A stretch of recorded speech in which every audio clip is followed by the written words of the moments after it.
আসসালামু আলাইকুম রহমতুল্লাহ। সুপ্রিয় ফাজিল পরীক্ষার্থী বন্ধুগণ, আপনাদের জন্য যে ভিডিওটি নিয়ে এসেছি, যে ক্লাসটা নিয়ে এসেছি, সেটা হচ্ছে যে বিক্রয় কোন কোন মাধ্যমে সম্পন্ন হয় এবং কোন কোন মাধ্যমে সম্পন্ন হয় না তা ব্যাখ্যা করো। এই প্রশ্নটা কিন্তু শুধু এতটুকুই থাকবে না, বরং এর সাথে থাকবে হচ্ছে বিক্রয় কাকে বলে, বিক্রয় কাকে বলে, শাব্দিক ও আবেদনিক ও সংজ্ঞা কী, তার রুকন কী, হুকুম কী এবং শর্ত কী, এবং তা কাকে বলে, এই ধরনের প্রশ্ন থাকবে। আর এটা থাকবে তার আংশিক প্রশ্ন। তো আমি আংশিকটা কেন তুললাম, কারণ হচ্ছে দেখা যায় প্রায় বিক্রয় সংক্রান্ত যে প্রশ্নগুলো থাকে সবগুলোতে প্রায় এই কাকে বলে এগুলো থাকবে, রুকন শর্ত এটা থাকবে, থাকার পরে হচ্ছে তার আংশিক যেটা থাকবে এটা হচ্ছে তার মূল উত্তর।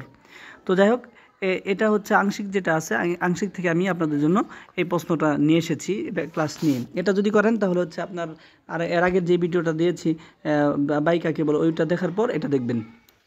যাই হোক, আমি ভিডিওটা শুরু করছি। বিসমিল্লাহির রহমানির রহিম। বিক্রয় কোন কোন মাধ্যমে সম্পন্ন হয় এবং কোন কোন মাধ্যমে সম্পন্ন হয় না তা ব্যাখ্যা করো। বাইয়িন বিমা ইয়ানাকিদুল বাই'আ ওয়া মা লা ইয়ানাকিদু।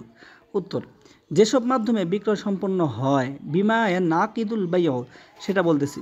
বিক্রয় সম্পন্ন হয় এমন সব উপায়ে যা ইজাব, প্রস্তাব, কবুল, স্বীকৃতি প্রকাশ করে। মুখে কাজে প্রচলিত রীতিতে, অর্থাৎ বিক্রয়ের জন্য পারস্পরিক রাজামন্দি থাকা আবশ্যক। উদাহরণস্বরূপ, বিক্রেতা বলল, আমি এই জিনিসটি তোমাকে এত দামে বিক্রি করলাম। ক্রেতা বলল, আমি ক্রয় করলাম এবং আমি গ্রহণ করলাম। এভাবে ইজাব ও কবুল হলে বিক্রয় সম্পন্ন হয়ে যাবে। এছাড়া যদি সমাজে প্রচলিত রীতি অরূপ অনুযায়ী কেউ টাকা দেয় আর জিনিস নেয়, মুখে কিছু না বলেও, তাহলে তা বিক্রয় হিসেবে গণ্য হবে। একে বলা হয় মুআতাত, অর্থাৎ কাজের মাধ্যমে বিক্রয়। আল কোরআনে প্রমাণ, ইয়া আইয়ুহাল্লাযীনা আমানু আউফু বিল উকুদ, হে মুমিনগণ, তোমরা তোমাদের চুক্তি পূর্ণ করো। সূরা মাইদা আয়াত নাম্বার 1।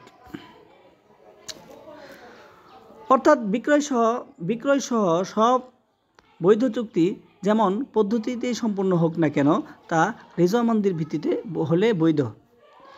2. যেসব মাধ্যমে বিক্রয় সম্পন্ন হয় না। অস্পষ্ট বা অনির্দিষ্ট শব্দে বিক্রয়, যেমন কেউ বলে, এটা তোমাকে দিলাম বা তোমার জন্য রাখলাম, কিন্তু বিক্রয়ের উদ্দেশ্য প্রকাশ না করে। 2. ইজাব ও কবুল ছাড়া লেনদেন, যদি কোনো পক্ষ প্রস্তাব বা সম্মতি না জানায় তাহলে বিক্রয় সম্পন্ন হবে না। 3 নম্বর, জবরদস্তি বা ভয় দেখিয়ে বিক্রয়, কারণ বিক্রয়ের জন্য পারস্পরিক রেজামন্দি থাকা জরুরি। 4.